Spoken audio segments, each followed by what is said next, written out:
नमस्कार, आप देख रहे हैं एनएमएफ न्यूज में आपके साथ शबनम।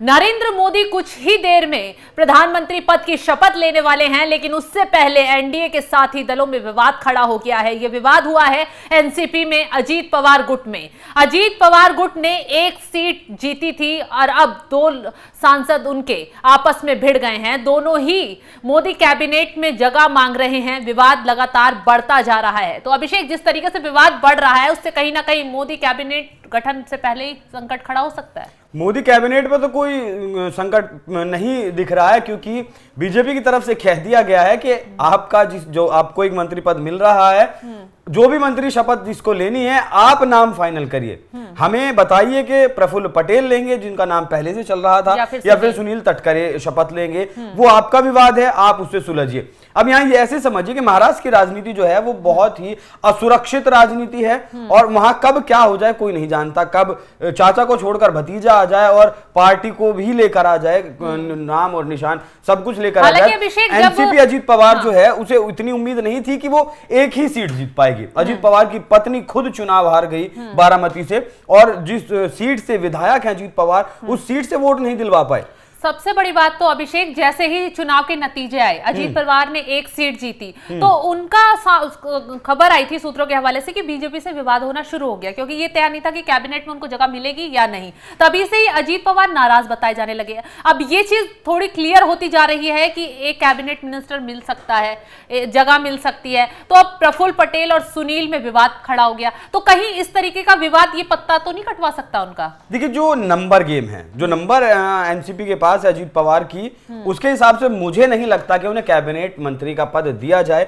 हालांकि वो उनका साथी दल है, एनडीए का दल है, उप मुख्यमंत्री है, मध्य महाराष्ट्र में जो है राज्य सरकार में भागीदारी है, तो हो सकता है एनसीपी को एक कैबिनेट मंत्री का पद दे दिया जाए। लेकिन मुझे ऐसा लगता है, जितना मैंने महाराष्ट्र की राजनीति को देखा है, एनडीए को अब किनारा कर लेना चाहिए अजीत पवार एनसीपी से, क्योंकि जो भावनाओं की वोट हैं, जो संवेदनाओं की वोट हैं, वो वापस से शरद पवार के पास जा चुकी हैं। अजीत पवार के पास वोट बैंक नहीं है। महाराष्ट्र में इसी साल के आखिर में चुनाव होना है, और अगर अजीत पवार एनसीपी रहता है बीजेपी के साथ, तो फिर बीजेपी को महाराष्ट्र में और ज्यादा नुकसान होने वाला है। वैसे भी बीजेपी को बहुत बड़ा नुकसान महाराष्ट्र में उठाना पड़ा है। जो सीटें थी वो भी चली गई, और बीजेपी के खुद फडणवीस ने अब इस्तीफे की पेशकश कर डाली। हालांकि उन्हें मनाने की कोशिश की जा रही है, लेकिन अभिषेक, एक चीज और देखने के लिए मिली है। जैसे कि अजीत पवार पार्टी तोड़कर एनडीए में शामिल हुए तो उन्हें नुकसान हुआ। उधर शिंदे उद्धव ठाकरे से बगावत कर अलग हुए, एनडीए के हिस्सा बने, तो उन्हें भी नुकसान हुआ। तो कहीं ना कहीं ऐसा नहीं है, जब से ये सरकार पार्टी तोड़कर ये लोग अलग गए तो इन्हें ही नुकसान उठाना पड़ा है। जो लोग पहले से उद्धव ठाकरे और शरद पवार को इस चीज से और फायदा हो, सिंपैथी कार्ड उन्हें खेलने के लिए मिल गया है। बिल्कुल सिंपैथी जरूर है। और जो तस्वीरें आप देख रहे हैं, ये प्रधानमंत्री मोदी ने चाय पर चर्चा की थी। चाय पर चर्चा के दौरान, इनको फुल फ्रेम दिखाइएगा तस्वीरों को एक बार। ये इसमें रामदास अठावले भी हैं, रवनीत सिंह बिट्टू भी हैं, बीजेपी के तमाम नेता हैं, कुछ रिपीट भी नाम किए गए, तकरीबन 20 नाम रिपीट किए गए हैं। ये 51 नेता यहाँ पर हैं। जो नए सांसद पहली बार बने हैं उन्हें भी इसमें जगह दी गई है। और ये जो मीटिंग चल रही है, ये मोदी की जो है 3.0 की संभावित कैबिनेट है, और इसमें एनसीपी के किसी नेता को जगह नहीं दी गई है। जेडीयू के लल्लन सिंह भी यहां मौजूद है, राजनाथ सिंह, अमित शाह, शिवराज सिंह चौहान, श्री कुमार स्वामी, तमाम नाम यहां हैं, लेकिन एनसीपी का यहां कोई नाम नहीं है। और शबनम, अगर आपको ध्यान हो, जिस वक्त संसदीय दल की बैठक चल रही थी और प्रधानमंत्री मोदी के नाम का ऐलान किया गया, सबने धन्यवाद प्रस्ताव दिया, अपना समर्थन दिया, उस वक्त अगर आपने अजीत पवार का बॉडी लैंग्वेज देखा हो और अजीत पवार का जो चेहरा था वो देखा हो, तो उसे साफ झलक रहा था कि वो दुखी तो है।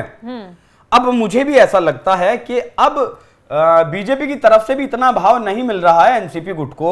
यही कारण है कि अब लड़ाई जो है भीतर ही एनसीपी के शुरू हो गई है। एक तरफ प्रफुल्ल पटेल जो कहते हैं कि सीनियर नेता हैं, और बीजेपी और एनसीपी की जो बातचीत हुई थी, जब दोनों में टूट हुई थी, तो महत्वपूर्ण भूमिका जो एक बांध के रूप में निभाई थी वो प्रफुल्ल पटेल नहीं निभाई थी। सुनील तटकरे का ऐसा मानना है कि जो ये सीट जीते हैं उस पर उन्होंने ज्यादा मेहनत की है, तो उन्हें ये पद मिलना चाहिए। अब देखना होगा कि क्या कुछ होता है। आज शपथ हो जाएगी, उसके बाद जिसका भी नाम फाइनल होगा उसे एनडीए की कैबिनेट में, मोदी की कैबिनेट में जगह दे दी जाएगी। शबनम, तो अभिषेक, ये चीज फाइनल है कि किसे कैबिनेट में जगह मिलनी है, किसे नहीं, क्योंकि मोदी अब शपथ ग्रहण से पहले मीटिंग ले चुके हैं। अब मीटिंग में तय हो गया है कि कौन आगे तक जाएगा। बिल्कुल, तकरीबन 51 मंत्रियों के नाम सामने आए हैं, उसको भी एक अलग वीडियो में आपको बताएंगे, हम साझा करेंगे आपके साथ। तो अजीत पवार गुट में जिस तरीके से प्रफुल्ल पटेल और सुनील के बीच में विवाद खड़ा हो गया है, उससे कहीं ना कहीं अजीत पवार गुट का नुकसान होना तय है, क्योंकि मोदी नहीं चाहते कि 5 सालों तक सरकार में कोई भी रोड़ा आए या फिर सरकार में कोई भी विवाद खड़ा हो। इसलिए उन्होंने नीतीश कुमार को भी मनाने की पूरी कोशिश की है और चंद्रबाबू नायडू को भी संतुष्ट करने की पूरी कोशिश की है। हालांकि अब आगे मोदी की कैबिनेट कैसी होती है, ये जल्द आपको पता चल जाएगा। तो तमाम अपडेट के लिए आप जुड़े रहिए हमारे साथ। नमस्कार।